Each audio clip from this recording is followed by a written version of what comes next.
করি। জাহান্নামে যেতে পারে এমন 17 শ্রেণীর মুসলিম।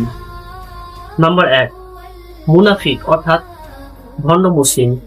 বাহ্যিকভাবে তারা মুসলিম কিন্তু অন্তরে অবিশ্বাস, অর্থাৎ অন্তরে কুফরি।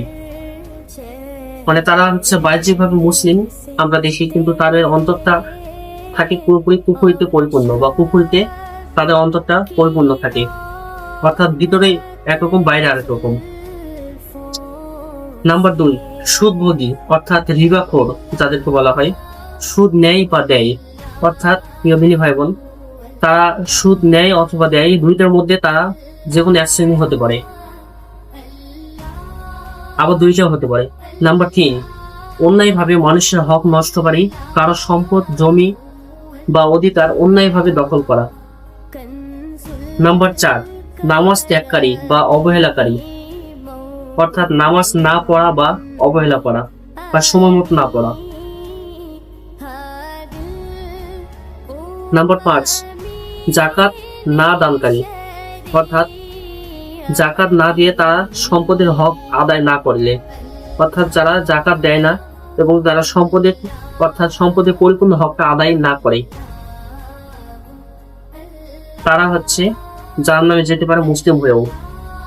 এদের মধ্যে নাম্বার 6 হচ্ছে রোজা ইচ্ছাকৃতভাবে ভঙ্গকারী, অর্থাৎ বৈধ অজুহাত ছাড়া রোজা না রাখা। অর্থাৎ প্রিয় দিনী ভাই বোন, অজুহাত থাকতে পারে যেগুলো ইসলামে বলা হয়েছে যে এই অজুহাতে রোজা না রাখতে পারবা, ভাঙতে পারবা।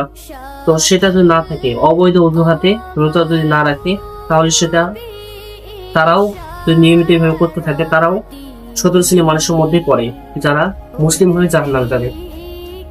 নাম্বার 7, মাতা পিতার অবাধ্য সন্তান, পিতা মাতার সঙ্গে দুর্ব্যবহার বা অবাধ্যতা। নাম্বার 8, অন্যায়ভাবে হত্যাকারী, নিরপরাধ মানুষকে হত্যা করা অন্যায়ভাবে।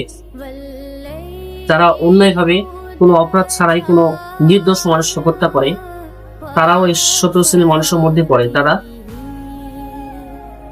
জাহান্নামে যাবে মুসলিম হয়েও। নাম্বার 9, জিনা বা ব্যভিচারকারী, বিবাহিত বা অবিবাহিত অবস্থায় অবৈধ সম্পর্ক করা যে কোনো ধরনের। এটা আমরা বুঝতে পারছি। তো নাম্বার 10 হচ্ছে মদ্যপানকারী বা নেশাগ্রস্ত, নেশা দ্রব্য পান করা বা প্রচার করা। অর্থাৎ কেউ যদি নেশা দ্রব্য পান করে মুসলিম হয়েও যে কোনো ধরনের নেশার মধ্যে তার আসক্তি থাকে, তাহলে